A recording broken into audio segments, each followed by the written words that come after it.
Hello, students. How are you today? Well, I'm going to talk about something which all architecture students dread. Not many people enjoy this, which is called the architecture crit or the presentation crit. Uh, I know this is a cause for a lot of anxiety, and it should, because actually no one taught me how to present when I was a student. Until I graduated, there was no subject or course that I went to, and I just have to figure it out myself. And it is a difficult topic to figure out. But after teaching for 30 years, I've decided to put down something that will definitely help the students. It definitely helped my students to survive and even score good grades in an architecture critique or architecture crit, as we call it. So let's see what is going to save you in the presentation. Now, for opening remarks, many or all of the students that I have come across make very obvious mistakes. For opening remarks, first of all, you must face the jury. You should not be looking at the drawing. You must be standing, smile a little bit, and your eye contact must be with the jury, and then make an opening remark. An opening remark is just about 1 minute, but it is a very important 1 minute because they the jury needs to know five important. First of all, they would like to know what is the building type. Is it a mosque, or is it a house of worship, or is it an administration building? Is it a cultural center? Is it a community building? What is it? What kind of building is it? Secondly, they want to know where is it located. Is it in a very dense urban area, or is it in a suburban area, or is it in a uh, village or a landscape without many buildings? And the other is, what is the capacity, or what is the size of the building? We normally say capacity. How many people are going to be in the building at maximum, more or less? So these are the three important things. What is the building? Where is it located? And what is the size of the building? And there are two or three other things that most juries want to know. Also, well, who's the client to the building? Is this the government? Is the client a private enterprise? And more importantly, who are the users? Are they mainly children, for instance, kindergarten? Are they mainly old people, for instance, elderly design? Or are they for certain culture? This is a question that is also need to be explained, not actually in 2 minutes, but preferably within 1 minute. So, in this first sentence, or well, first two sentences, these are the things that you might want to look at. What type of building? Where is it located, in an urban, suburban, or in a non-urban context? What is the size, meaning how many people use it? Who are the users, and who is the client? So five or six things that is most important. Oh, let's look at an example that I have prepared here. If you were to look at the first sentence or the whole thing, we see it says, "Good morning. My name is Ahmad Fadil. Today, I would like to present my project, which is the design of a secondary school." So you notice that the building type is there. It's a school. Now, the next sentence: "This project is situated in a 3-acre lot in Kampong Baru and is meant for an international school curriculum and has a capacity of 200 students and 20 teachers plus administrators." So what is the students saying here? It's explaining where and how big is the site, which is a very crucial information. And then what type of school? Not just a school, but what type of school? It is an international school curriculum. So the jury will not be thinking public Malaysian school. And how big is the building? The building is for 200 students. For an architect, they can already imagine what is the size of the building if you mention the number of users. Now, you can also say things like the focus of the project is how the international school program can be achieved through a tropical layout and to suit the Malaysian cultural context. Here you are explaining two main issues that you are tackling.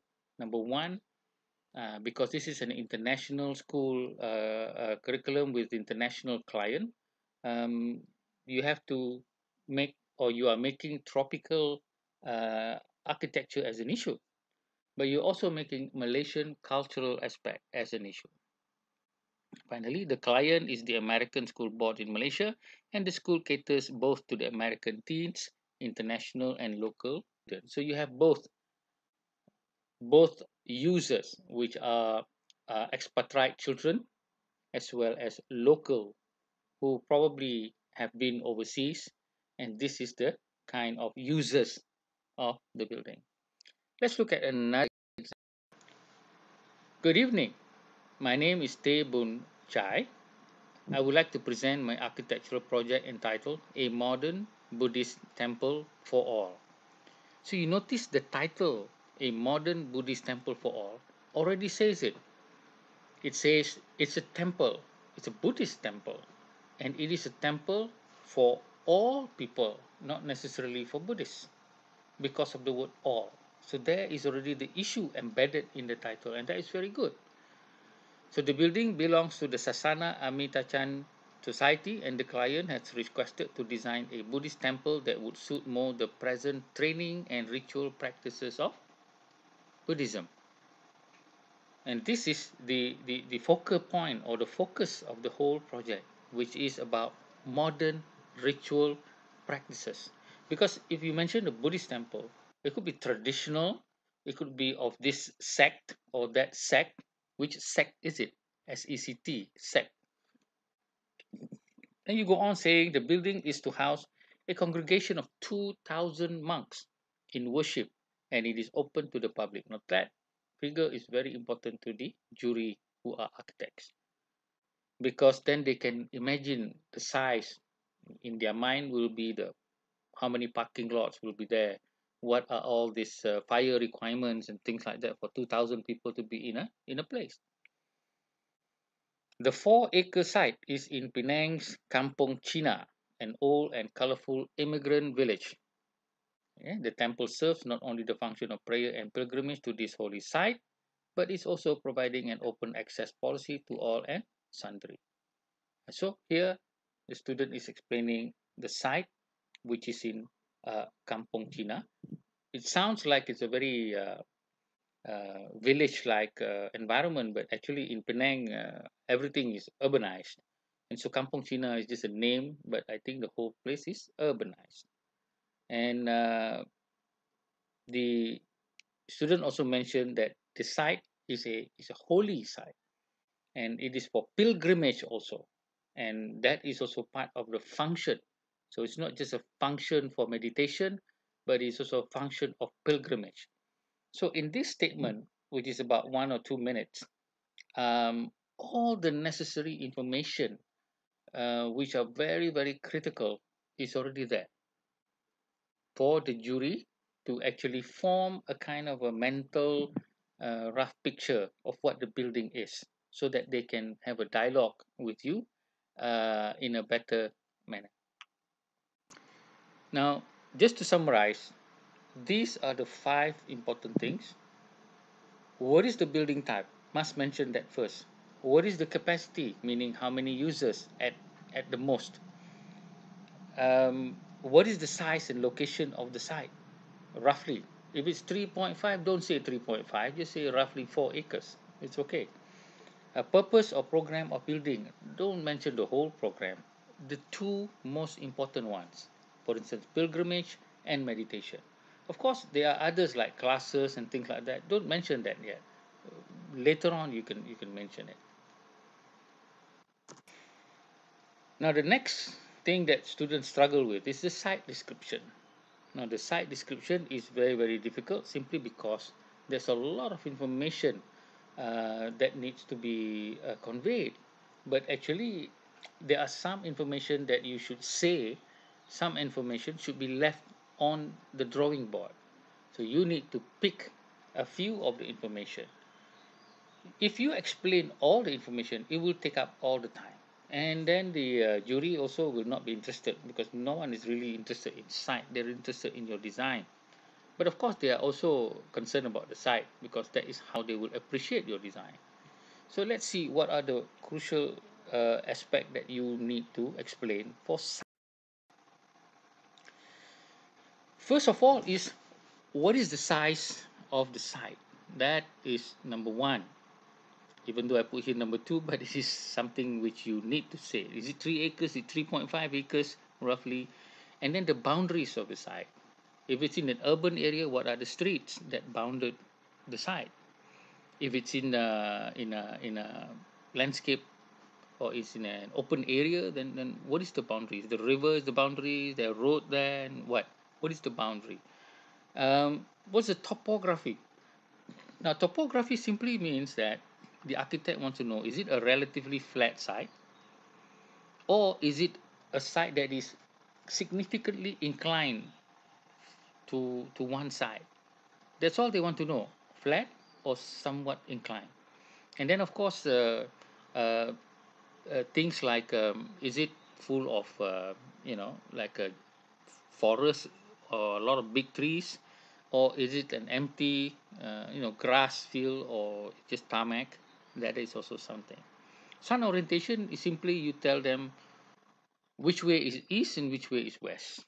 You have to point that out when you are presenting this information.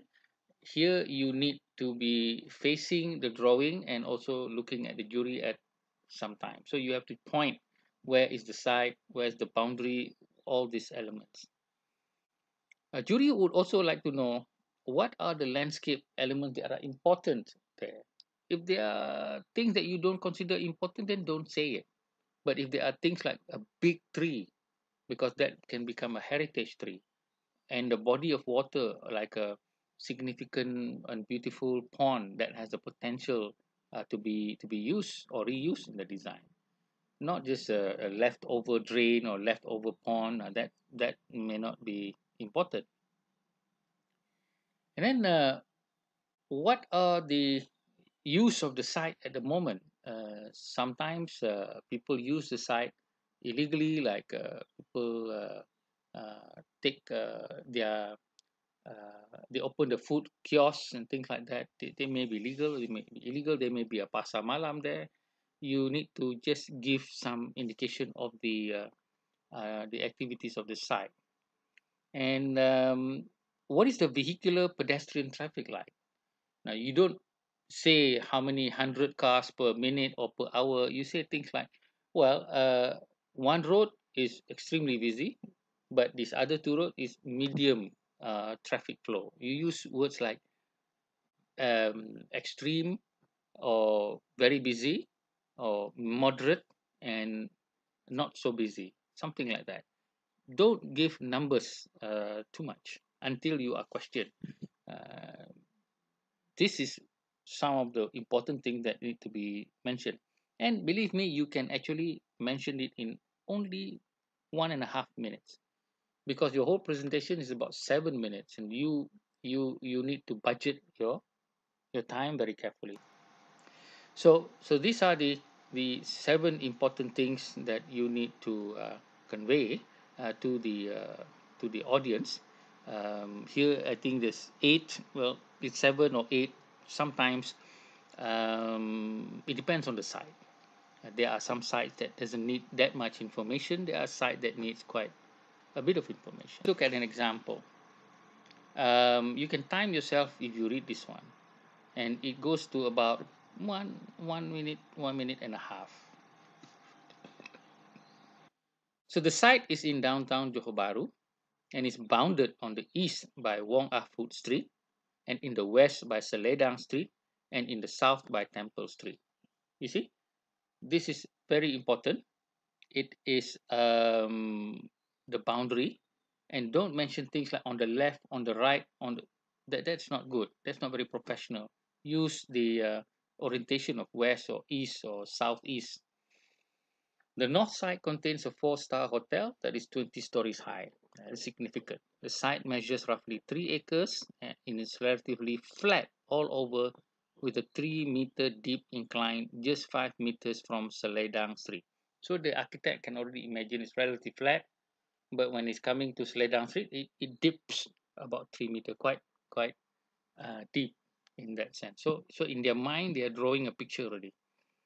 The site has a heritage angsana tree that is 100 years old, right in the middle of the area. Now, again, that is significant. Like the 20-story building, an angsana tree that is 100 years old is very important. At the present time, the site is used as a parking lot in the daytime, but at night it is used by about 50 hawkers in their mobile store servicing the night city dwellers. Now, how is this relevant? Well, it is relevant because the architect or the jury will have to decide how do you deal with these 50 hawkers. Are you just going to take a simple way out of just chasing them away? Or maybe you can incorporate some things into the design that will make the design more lively. There is a row of colonial two-story shop houses across the Wong Ahput Street. This is to show the geography of the area. A local bus terminal and taxi station sits right across Temple Street. Again, when you are mentioning this, the architect is placing things like a computer in his or her head.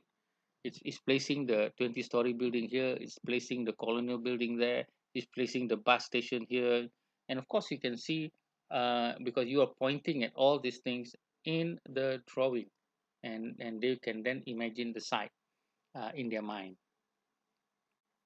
And Seledang Street has both heavy vehicular and pedestrian traffic, while Temple Street is more moderate in activity level. So they know, okay, this one very busy, over here a bit calm.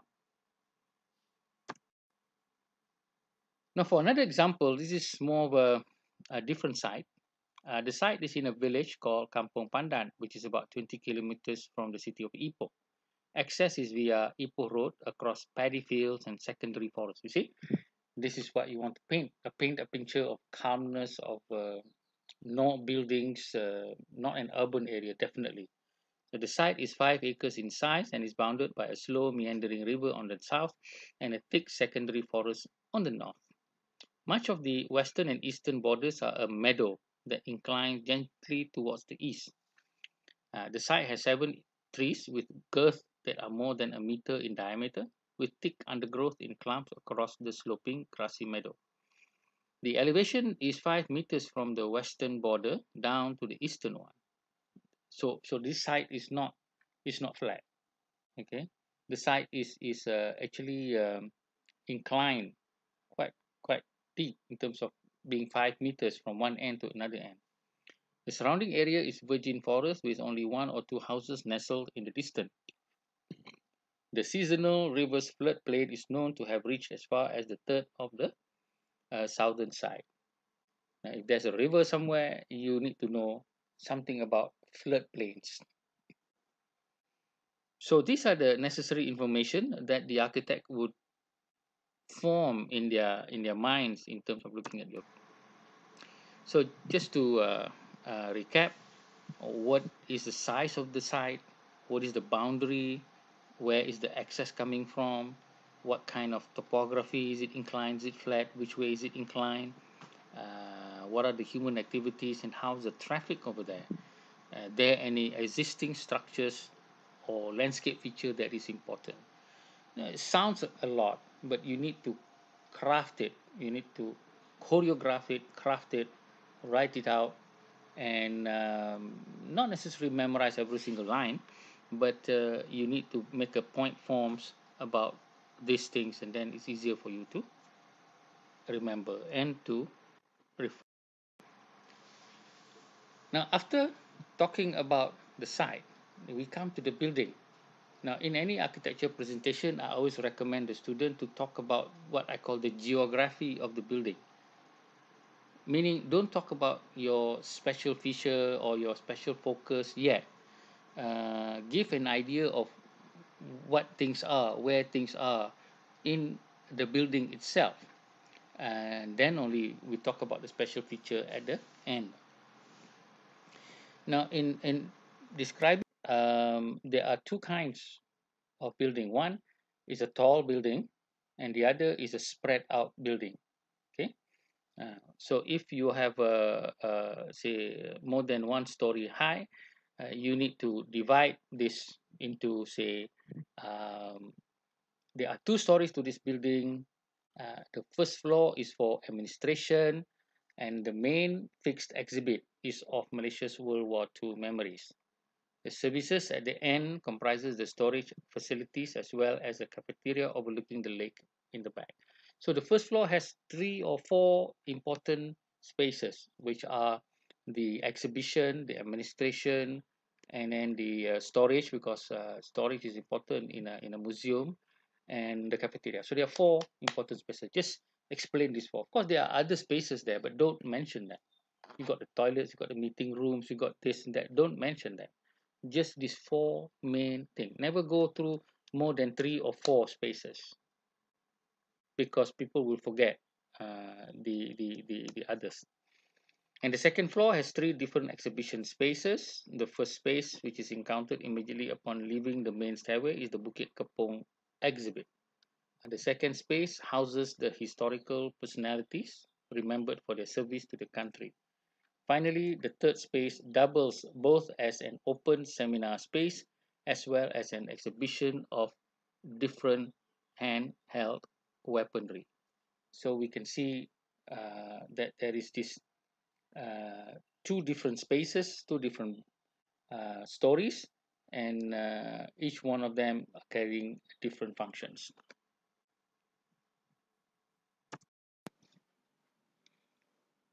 Now, for a design that has a complex of buildings, meaning that there are more than one block, you need to explain it in this manner. For instance, the Malay Civilization Academic Institute comprises of four different blocks of buildings. Now, the main block is situated at the front and houses the resource library as well as the main institute administration. Again, each block explain two or three important spaces in there. Now, the southern block is the Museum of Malay World Artifact and is accessed by an alternate road to a second entrance. This three-story block houses the exhibition spaces, a cafeteria at the second floor, and a workshop and preservation facility at the third floor. So there are three floors to this second block, and each has a different function on all different floors. On the western side is the academic block, where the professors and research students are housed. The block is self-contained with a cloister of rooms overlooking a garden for study contemplation. The eastern block is the big seminar hall to serve international and national conventions or seminars. So here, if it's more than one story, you have to mention. If it's not mentioned, then it is a single building, like the main block and the student and the professor block, as well as the seminar. Of course, the seminar room is probably a three-story high building, but it's a single use building. For a very tall building, you need to create zones, and that is how you present them, because you cannot present 20 stories and say floor one, floor two, floor three, floor four. You have to go with the first three floors, the second sixth floor, and the third uh, seventh floors, roughly to indicate. Now, for instance, the mixed development high rise comprises of four zones. The first four floors is for retail, the next 10 floor is for offices, the next 15 floors is for the apartments, and the other floors are for community function. Parking is in the three sub-basement levels. So here you basically explain the main zones, and that is very, very critical for people to mind map the building. The retail zones comprises two shopping floors and a multiplex cinema on the third and fourth floors. There is also a bowling facility and video game arcade. The second zone comprises of private offices. Those are arranged around a central site-lead court. So here you're going specific to each zone after explaining the different zones. The apartment zone comprises of two-bedroom units and large family residences that also has public street-like spaces as corridorways. The community zone comprises a kindergarten school on two floors, a public library, as well as a community meeting spaces with clubhouse facilities. A gymnasium and a swimming pool completes the ensemble for a more leisurely urbanized communal lifestyle. So that's the game. You explain briefly the three or four different zones, what they are. Then you go in each zone and be a bit more specific, mentioning the most attractive and the most important spaces. Don't mention other spaces. Too much information is very bad in a public presentation because all of the information are on the board. So don't worry if you leave out three or four other things. The architect was not interested to know that until they ask the question, then you can explain. But for your public presentation, just pick a few spaces to give an indication whether this is a private space or this is a public space, this is a noisy space or this is a quiet space. This is the thing that. Uh, so here, after you have explained the site, and then you have given indication of what we call the geography of the design. You have placed the architect in the building itself so that he knows what the blocks are, what are the function of the most important spaces are, and what kind of an environment or atmosphere. Is it busy? Is it contemplative? Is it this? The architect can already imagine that. In the final part of the presentation, now you explain your special feature because if you explain it in the beginning, sometimes it's difficult for people to appreciate it. Now they can appreciate it because they are already in the building. Now, some people would want to start that at the beginning. I don't recommend it. All my students, I said, no, leave it to the last part.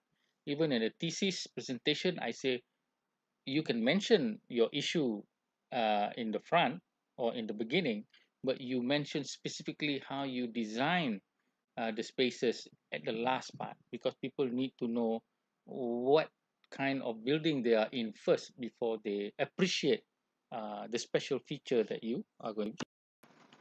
So here in the special feature section, these are the emphasis. In all design, there are two things that the architect or the jury is looking for. They are looking for, if you are designing a library, does it work as a library or not? As a normal library, does it work? If you are designing a kindergarten, does it work as a kindergarten or not? Safety features and all that. Very normal, basic thing. The second thing they're looking at is what is the new idea that you're bringing forth? What is the new thing? Now, it's very bad if you have a new thing, very exciting, but it doesn't work. Let's say you have a very exciting kindergarten design, but it is not safe for the children, and that fails the project. Let's say you have a incredibly uh, nice library room, but then it fails in terms of circulation because students keep stealing the books, and the architecture helps them steal the books. So that doesn't work as a library. Here is an example of how to explain the special feature. Now, I would like to explain briefly how the design of this new terrace house will be the answer to the Malaysian housing problem. The main feature of this terrace house is that it is expandable to 100%. So that's the issue. Expandability. This is important so that the house owner can leisurely expand the house as the need of his or her family grows. So you explain then how this expansion goes. In your design, the roof of the house can be dismantled by unscrewing the bolts and the lightweight steel trusses removed to be reused after the completion of the second floor. The second floor is built up by using timber panels with stud wall timber panels. The whole roof load shall be borne by the load bearing stud walls of the wall panels. The wall panels comprise of a series of 2 by 4 hardwood spaced 2 feet on center and is the standard structural arrangement of the American balloon framing system for house construction. Okay, so you are saying number one, it is expandable. Number two, you can disassemble the roof, and then that becomes the floor if you add on some floor panel, and also the weight of the roof is taken up by the what we call the stud wall construction, which is very common in the American building system. Now, the other example here is in order to attract the young people to the mosque, I have opted for a revolutionary idea of mosque language.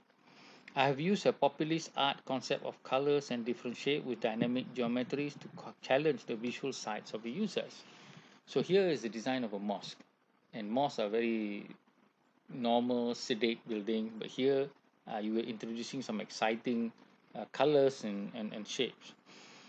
Firstly, I had studied the language of forms and colors on the popular young people hang out at a central market. At Central Market, that seems to be a successful young people place. I have repeated the flashes of brazen colors, but contrasting it with the serious tone of stone cladding on the main facade and the side elevations.